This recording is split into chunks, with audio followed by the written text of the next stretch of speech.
Ladies and gentlemen, boys and girls, today we are going to do an epic lesson about displacement. Start by launching phun and making sure you're at the 1 meter mode. Switch to the rectangle tool and draw a rectangle tool in your world and hit play to let it settle. Pause the world when you're done and click the X to attach it to the screen. We want it to stay where it is. Switch to the circle tool and draw a circle over to the left of your project. Just for fun, you can click on that circle and you can make it any color. When you hide that window, you'll see that the color changed.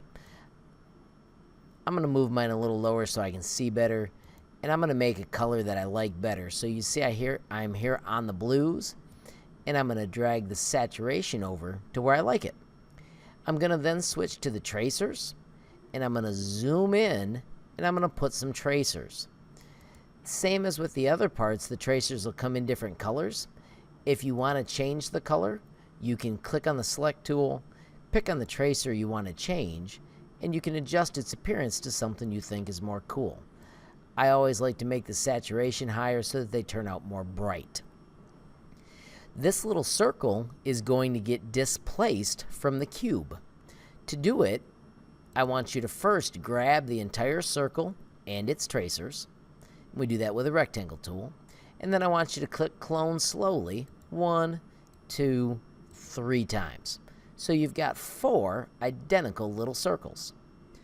I want you to use the rectangle tool to draw a large rectangle that grabs all of the circles.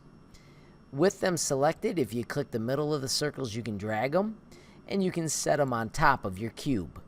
If they hide behind the cube, just right click and choose selection, move to front.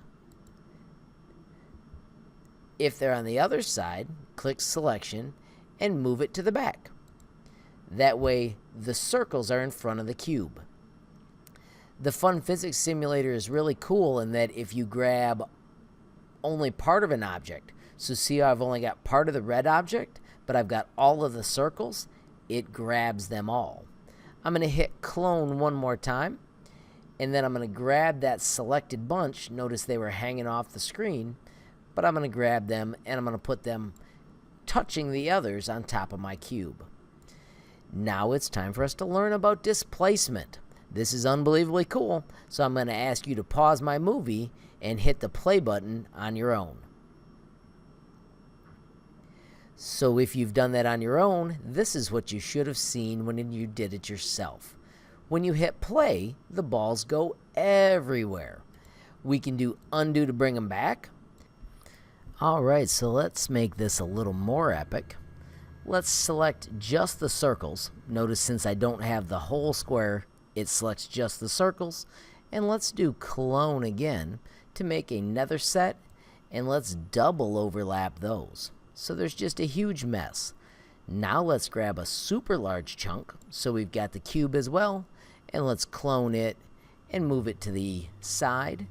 I'm going to right click it and rotate it a little bit, and then I'm going to clone that and make it on the other side. So this is where it starts to get incredible. You can make as many of these as you want, just seeing what kind of cool creation you can come up with. Because of the little X's, they stay in place. When you back up and you hit play, boom, you have got an epic, cool explosion. You can use all the tools I've shown you so far, like say if you wanted a motor, you can do other tracers. You can use the chain tool to maybe hold everything down. You get to build whatever you want as you explore this. Just make sure that you turn in a screenshot of what you build before you're finished. And then the last part is when you've done and you have your screenshot, follow these steps to see a cool project a student made for me earlier in my career. Of course, this will only work if you're in my classroom, but if you are in my classroom, what you need to do is close phun. You need to find your empty tools, which it should be over here on the left. And when you go to empty tools, you need to find the shortcut to journals.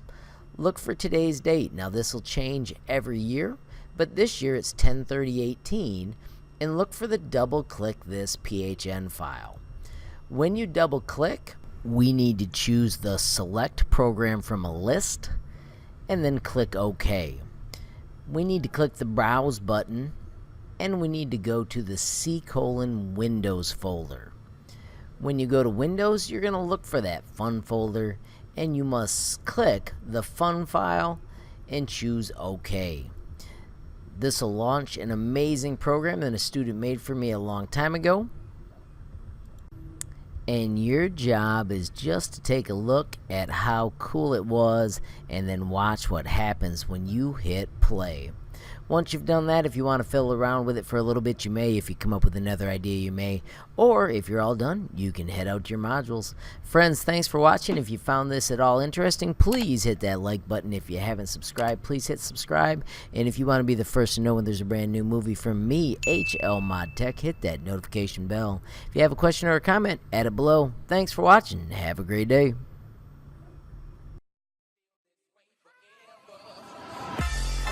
Jackson.